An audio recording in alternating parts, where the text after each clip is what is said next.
Assalamualaikum warahmatullahi wabarakatuh.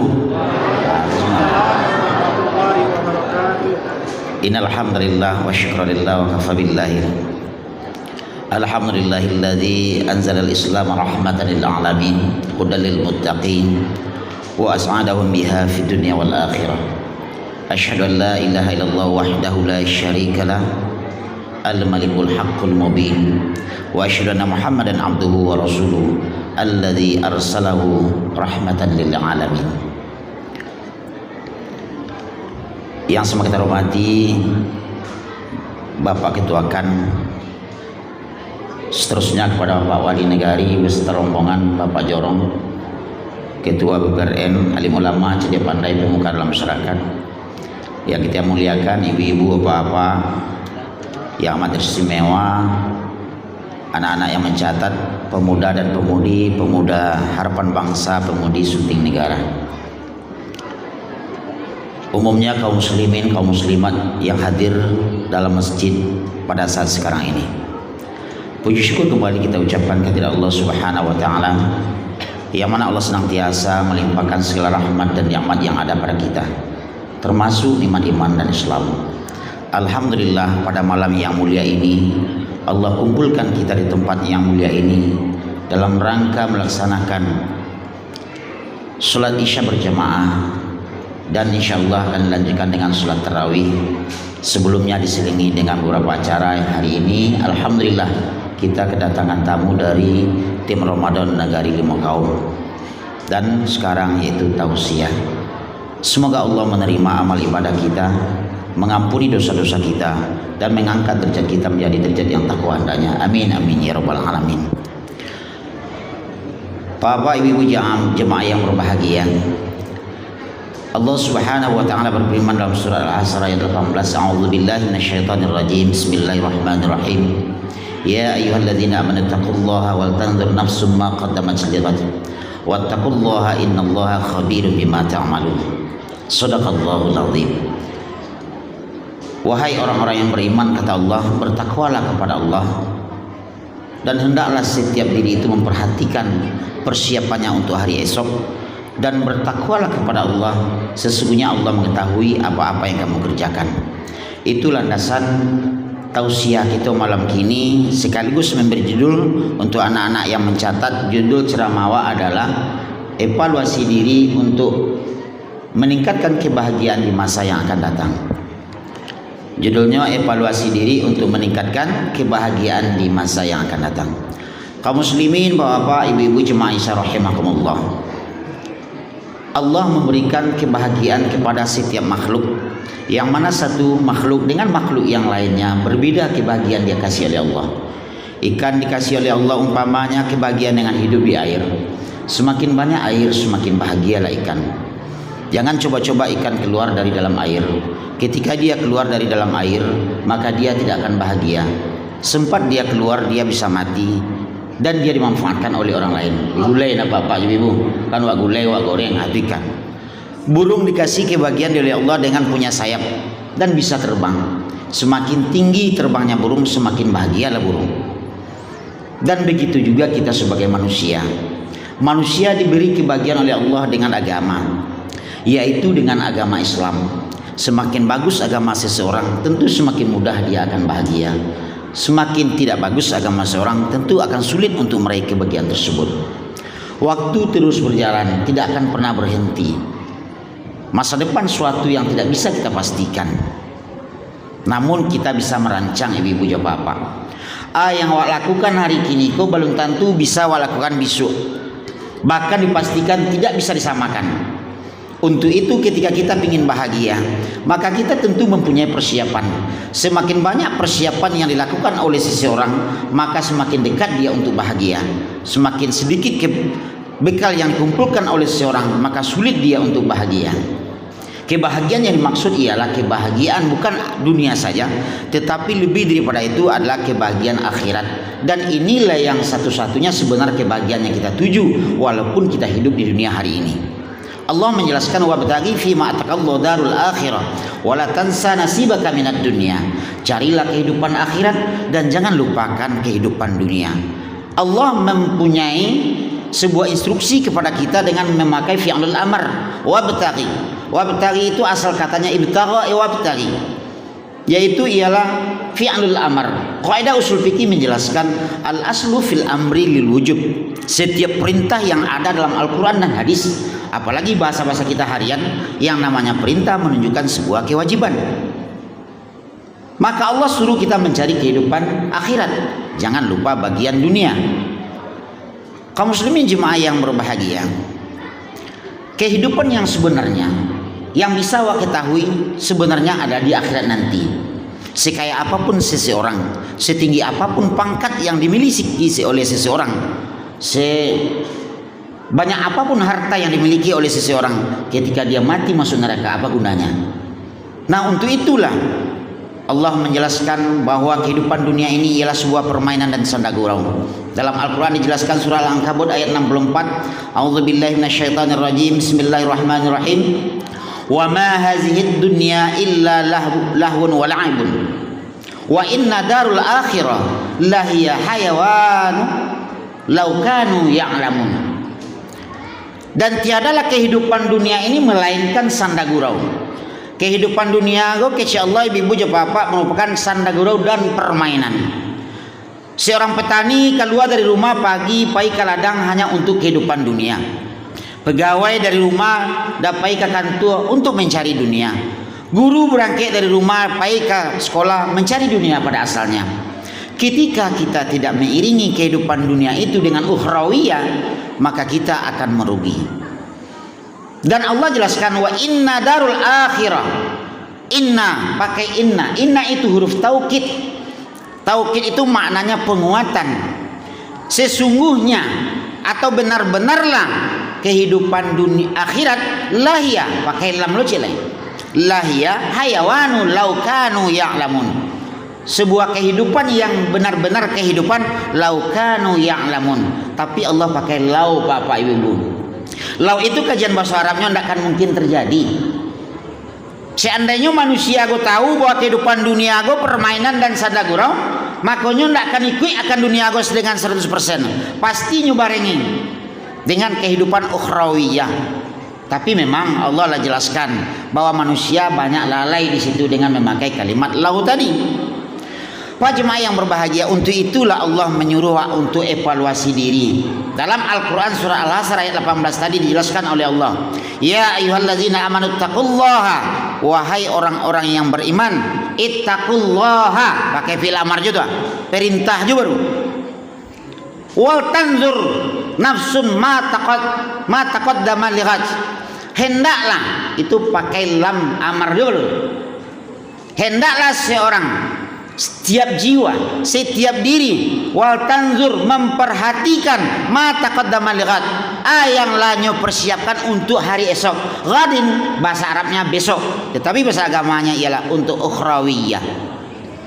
Memang dunia darul amal ibu-ibu ya bapak, tapi akhirat itu tempat kita kekal di abadi. Kajian qada dan qadar ibu-ibu ya bapak. Qada ialah ketentuan Allah yang berlaku pada manusia. Manusia dipaksa untuk menerima, manusia tidak diminta pertanggungjawabannya. Contoh ibu-ibu ya bapak, kajian qada. Allah dia tangan ambo kadang-kadang mau dekwa jari ambo kadang-kadang tu qada. Dan qadarnya ialah kama tangan ambo gunuan. Tangan ambo gadang ndak diminta di besok di malaikat di akhirat loh. Ya fulan limaza yadukun akbar jami'an, aduh. Wahai fulan, kenapa jari kamu besar-besar semua? Allah tidak akan minta itu. Dia gi wajah awak modeliko, hidung awak kadang-kadang modeliko separuh panjang, ada yang panjang mana, ada yang separuh panjang ke dalam, ada yang wajahnya gede, ada yang gadang, ada badannya rendah, sedang, ada yang tinggi. Allah tidak minta pertanggungjawaban. Karena itu kajian qada. Kita dipaksa menerima dan kita tidak akan diminta pertanggungjawaban oleh Allah di akhirat nanti. Tapi ibu ibu bapak kama digunakan tangan. Ketika kita sebagai seorang petani pai ke sawah, contoh musim panen, air jatah 2 jam sehari, jam 8 sampai jam 10, jatah wak sampai jam 10, jam 10 kurang 10 lah mengkongkok tiba di sawah, wak celik di sawah tak ada orang dah, wak puang lah air jatah orang tadi, walaupun 10 minit ke sawah wak, itu namanya diminta pertanggungjawaban besok ibu-ibu bapak. Manuli angko-angko, menggeser titik menjadi koma, menambah angko 0, itu akan diminta pertanggungjawaban. Seorang guru di sekolah harus menuliskan yang baik, tetapi nyetulin ndak, itu akan diminta pertanggungjawaban. Itu namanya qadar. Qadar itu ialah kemampuan. Awak diberi kemampuan oleh Allah untuk menganalisa. Contoh awak bonda, contoh sederhana ibu bapak. Awak bonda dari rumah awak start dengan Banie awak kapai ke sekolah atau pergi ke kantor atau pergi ke pasar, awak engkol ondawa dengan membaca dengan berdoa. Bismillahi majroha wal mursaha. Doa naik kendaraan, lambe-lambe siawanya. Jalan awak di tapi. Katiko lama-lama berjalan tu talanta orang dewa, mati orang katiko itu. Itu namanya qada. Allah nak akan minta pertanggungjawaban. Kenapa? Itu qada Allah berlaku pada awak. Karena awak bonda lah lambe-lambe lah di tapi talanta seketik orang tu mati. Qada. Tetapi ketika kita bonda di gas, ulah selanjang diangke-angke udah talanta orang dewa. Baku talanta orang qada mah anda murah. Nah, itu qadar itu. Itu dalam lingkup awak. Awak bisa menganalisa iku ranggo walanta warem monda atau gas. Kan awak aja le bagas kancang-kancang. Salah. Baik itu lo tangan tadi ibu ya bapak. Tangan dia aja mau deko kok pendek, tangan awak kok jari kok bentuk ampu sado nak diminta di Allah dah. Bako bentuk ampu jari angku sado di bisu di akhirat dah minta di Allah dah. Tapi kama bergunaan jari tadi menunjuk orang lah, maikon orang lah, ada minta di Allah. Bibi aku kok tabah kasbala gua ndak diminta di Allah dah. Bako tabah sabala bibi fulan wal fulana nak doh. Tapi kama bibi gua digunakan itu diminta di Allah besok pertanggungjawaban. Itu kajian qada dan qadar. Maka Allah menjelaskan tadi, dunia adalah tempat beramal supaya kita besok hidup di akhirat masuk surga, kan gitu. Karena kajian keimanan, ketika kita berbuat baik hidup di dunia balasannya surga, ketika kita berbuat jelek balasannya pasti neraka. Maka kita disuruh mengevaluasi diri. Yang wak evaluasi ibu bapak tiga saja. Dua. Yang pertama, ketika kita lagi melakukan kebaikan, semoga Allah menerima kebaikan awak. Kalau kita melakukan dosa, semoga Allah mengampuni dosa awak. Kok salah mogo ibu bapak, kita belum melaksanakan amal ibadah dengan sempurna. Kita evaluasi diri awak, mudah-mudahan Ramadan dan setelah Ramadan awak bisa melaksanakan aturan Allah dengan sempurna. Kalau sebelum kita melaksanakan ibadah dengan sempurna, perlu evaluasi. Awaklah solat wajib 5 waktu sehari, kamasaji nak pernah tinggal awak solat sunat, boleh baca Al-Quran, solat duha, perlu evaluasi. Evaluasi ibu bapak, sudahkah kita beribadah lillah?